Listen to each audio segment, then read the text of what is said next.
Good morning. Welcome to CNN 7th Standard English Classroom. Okay, now we are dealing with Unit 1 of our English textbook, that is Nature's Plenty.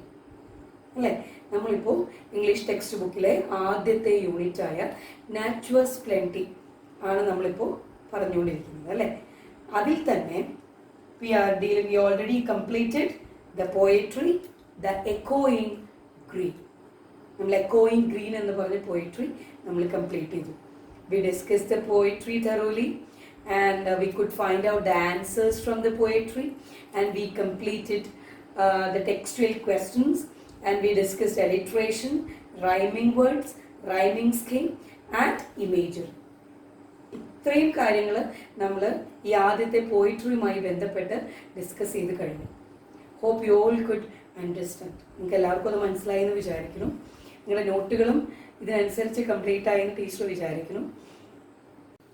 Okay, in the poetry എക്കോയിങ് green we are giving more importance to nature, isn't it? നമ്മൾ പ്രകൃതിക്കാണ് ഏറ്റവും കൂടുതലായി പ്രാധാന്യം കൊടുത്തിട്ടുള്ളത്.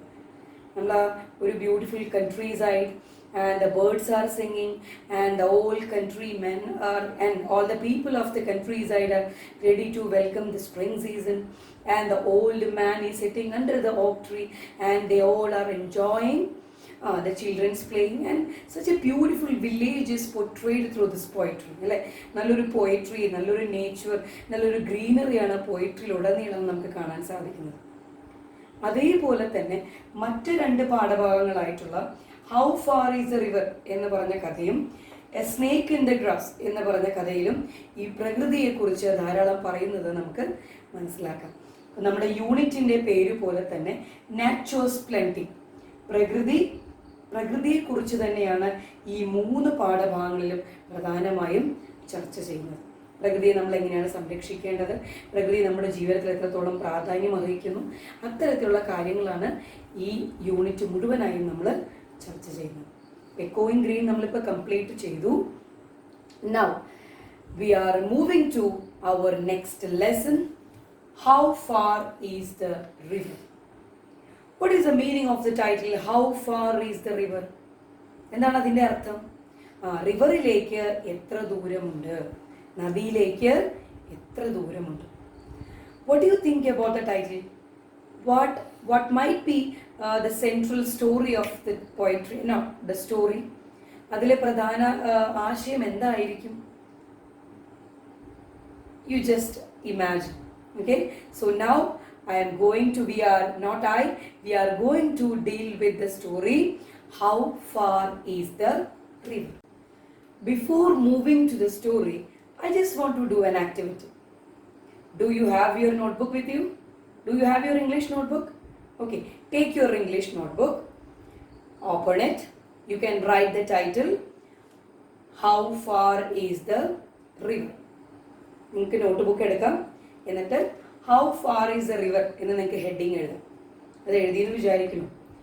Just under we are going to draw a picture. നമ്മൾ ആദ്യം തന്നെ ഒരു ചിത്രം വരച്ചുകൊണ്ടാണ് ഈ യൂണിറ്റ് തുടങ്ങാൻ പോകുന്നത്. You might familiar with the activity listen and draw. Do you remember last year we did it? I will give you some instructions, and according to my instruction you will draw a beautiful picture. This activity we are going to do now. നമ്മൾ കഴിഞ്ഞ വർഷം ഒരു activity ചെയ്തിരുന്നു, listen and draw. അതായത് teacher കുറച്ച് ഇവിടെ നിന്ന് ചില നിർദ്ദേശങ്ങൾ തരും, അതനുസരിച്ച് നിങ്ങൾ ചിത്രം വരയ്ക്കുകയാണ് ചെയ്യുന്നത് അല്ലേ. അത് ചെയ്തുകൊണ്ട് നമുക്ക് ഇപ്രാവശ്യത്തെ ഈ ഒരു പാഠഭാഗം ആരംഭിക്കാം. R you ready? R you ready with your pencil? R you ready with your sketch? Okay, so just draw roughly with your pencil first, then you can make it more beautiful after this class. ആദ്യം pencil കൊണ്ട് റഫായിട്ടൊന്ന് വരച്ചു വയ്ക്കും, അതിനുശേഷം നിങ്ങൾക്ക് കൂടുതൽ ഭംഗിയാക്കി match നല്ല കളറൊക്കെ കൊടുത്ത് നിങ്ങൾക്കത് ഭംഗിയാക്കാം. Listen to teacher's instruction very clearly. ടീച്ചറുടെ നിർദ്ദേശം കൃത്യമായി ശ്രദ്ധിക്കുക. ഇംഗ്ലീഷിൽ മാത്രമേ ടീച്ചർ ഇൻസ്ട്രക്ഷൻ തരുള്ളൂ. Okay, listen. So are you ready with your paper? Ready with your book? Okay, first draw mountains at the mid of your paper. What do you mean by mid? at the middle of your paper, you can draw some mountains. I think you know the meaning of the word mountain. Okay, so you can draw 2 or 3 mountains. Completed? Yes. Now you can draw 4 or 5 trees on the top of these mountains. On just the top of these mountains, you can draw 3 or 4 trees. Completed? So now we have already drawn a beautiful mountain at the mid of your paper, at the middle of your paper. We already drawn 3 or 4 mountains, and on the top of it, yes, you are drawing, what you are drawing now? Trees. 2 or 3 trees you can draw. I hope you have completed. Yes. And just below the mountain, you have to draw a path. A path means oru vadi. You can draw a path just below the mountains. It might be stony, there might be many plants, many flowers. So you can beautify your path. Okay.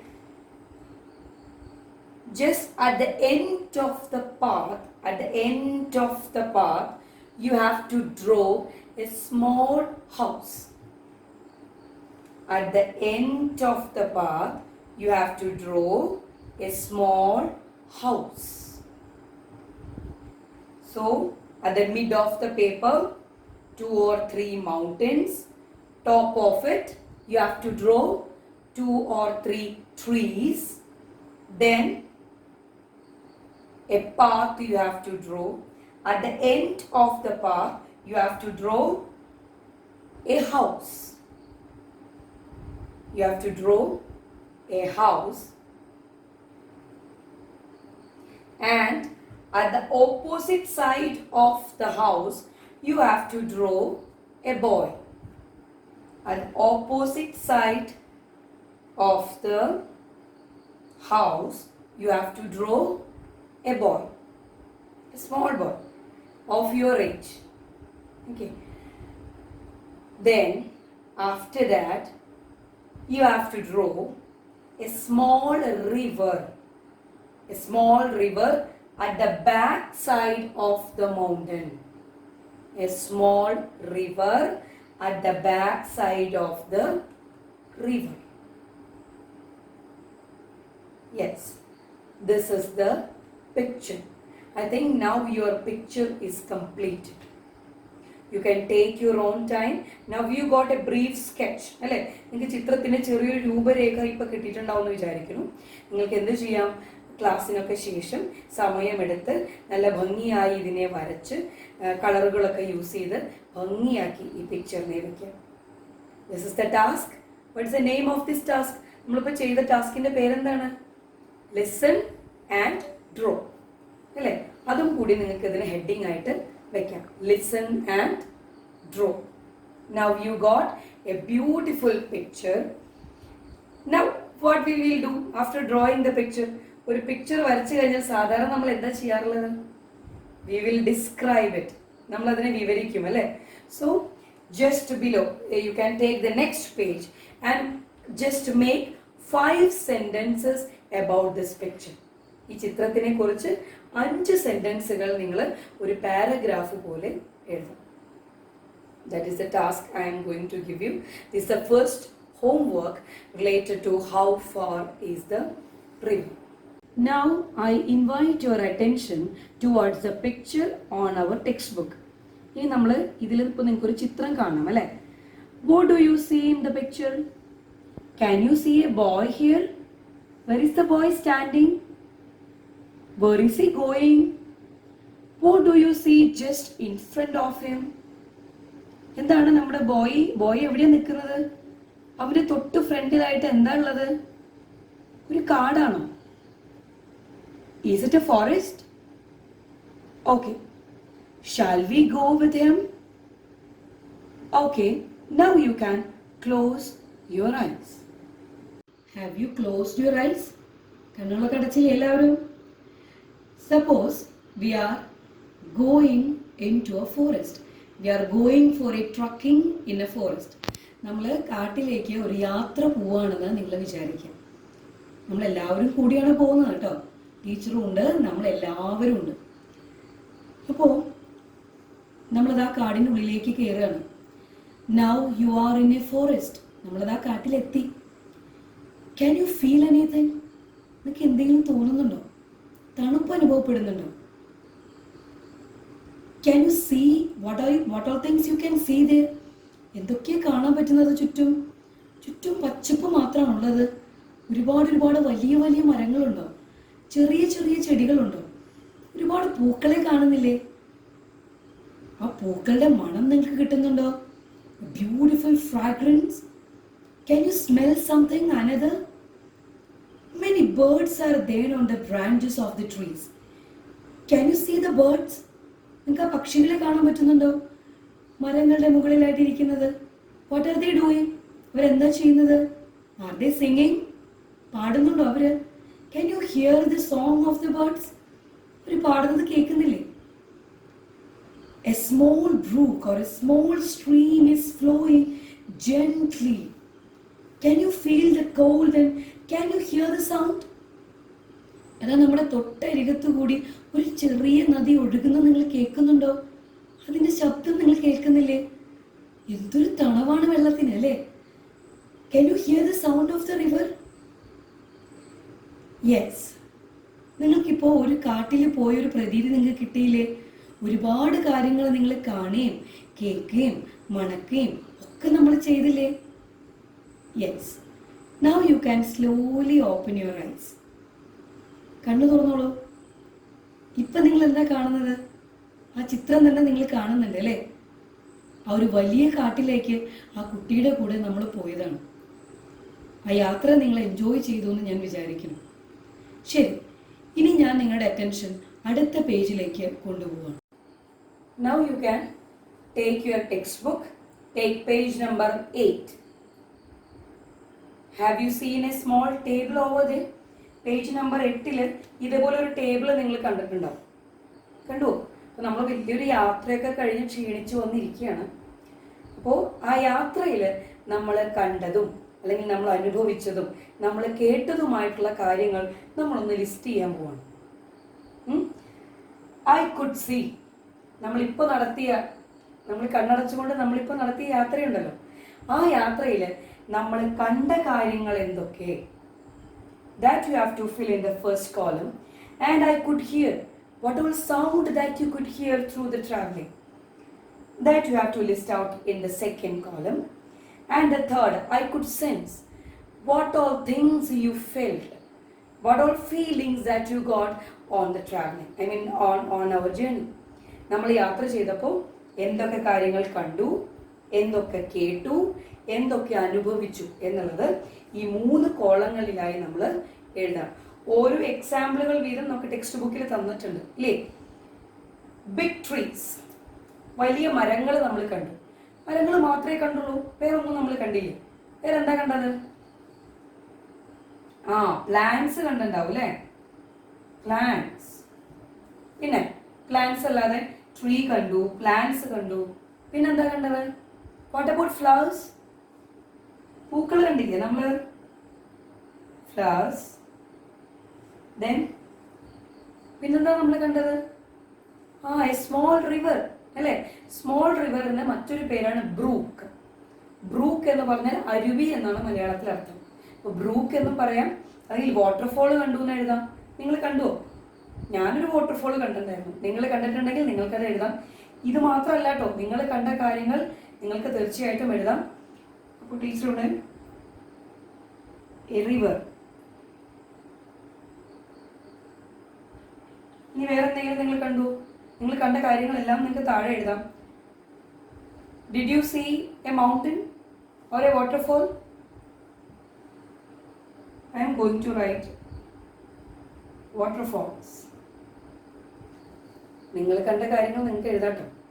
അപ്പോൾ ഇത് നമ്മൾ കണ്ട കാര്യങ്ങൾ എഴുതി കഴിഞ്ഞു. ഇനി എന്തെങ്കിലുമൊക്കെ ശബ്ദം കേട്ടിരുന്നോ? കഴിഞ്ഞ ക്ലാസ്സിലെ ടീച്ചർ സൗണ്ടിങ് വേർഡ്സിനെ കുറിച്ച് പറഞ്ഞിരുന്നു അല്ലേ? ആ വാക്കുകൾ നിങ്ങൾക്ക് ഇവിടെ ഉപയോഗിക്കാം. ഒരു വാട്ടർഫോളിന്റെ സൗണ്ടിനെ നമ്മൾ എങ്ങനെ പറയാൻ ടീച്ചർ പറഞ്ഞു? Yes, roaring sound of waterfalls അല്ലേ?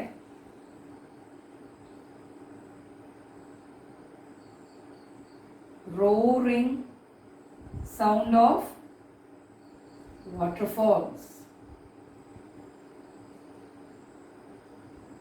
പിന്നെ വേറെ എന്തെങ്കിലും കണ്ടിരുന്നോ? വേറെ എന്തെങ്കിലും കേട്ടിരുന്നോ ഈ റോറിംഗ് സൗണ്ട് അല്ലാതെ?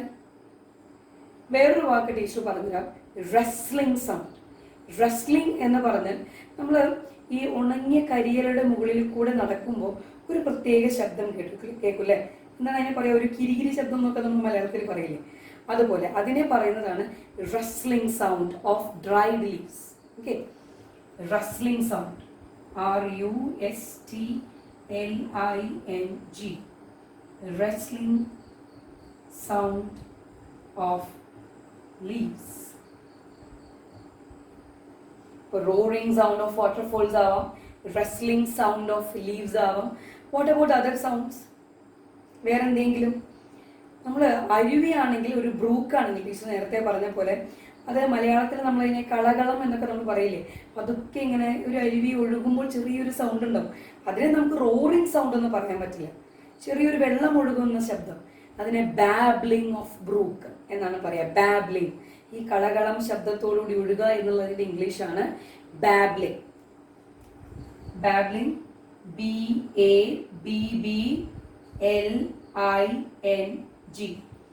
babbling of a brook,